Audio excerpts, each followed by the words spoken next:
Բաքվում գտնվող բոլոր հայ գերիների հարցը կլուծվի միայն այն ժամանակ, երբ Հայաստանը ղեկավարի ուժեղ բանակցող։ Այս մասին Facebook-յան իր էջում գրել է մեր ձևով շարժման համակարգող Նարեկ Կարապետյանը։ Նա մասնավորապես նշել է, մեր երկրի թույլ ղեկավարը թույլ տվեց Ադրբեջանին թելադրել իր պայմանները Բաքվում պահվող հայ գերիների հարցում եւ մյուս բոլոր հարցերում։ Ուժեղ բանակցողի առաջնորդությունը կփոխի իրավիճակը շուտով։ Մեր ձևով ժողովրդական շարժումից նաեւ հայտնում են, որ իրենց շարքերն ավելանում են օր-օրի։ Շարժմանն արդեն միացել են 13,000 կամավորներ։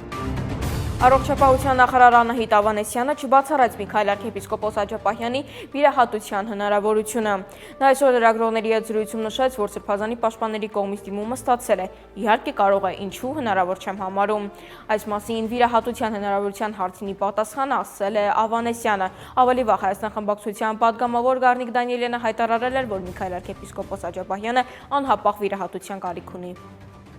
Ադրբեջանի մի կողմից ասում է Արևմտյան Ադրբեջան, մյուս կողմից ասում է գրված է Ղարաբաղյան հայեր։ Ես 2025 օգոստոսի 18-ին իմ ուղերձում ասել եմ, որ վերադարձի թեման շատ վտանգավոր թեմա է։ Համբուրգում լրագրողների հետ զրույցում հայտարարել է Հայաստանի վարչապետ Նիկոլ Փաշինյանն, անդրադառնալով Հայաստան-ԵՄ փաստաթղթի վերաբերյալ Ադրբեջանի ակնհայտարարությանը։ Եվ ես ուզում եմ հիմա բաց հրապարակային Ադրբեջանին անել առաջարկ, որովհետև որքան նրանք այդ թեմաներով խնդիր ունեն, մենք էլ խնդիր ունենք։ Ես առաջարկում եմ, որ մենք ընդունենք համատեղ ճանապարհային քարտեզ այս երկու թեմաները զուգահեռ փակելու ուղղությամբ։ Ես Ղարաբաղի մեր ժողովրդին էլ եմ ասել եւ ասում եմ, որ եթե ասում եք վերադառնանք, դա այլևս իրատեսական չէ։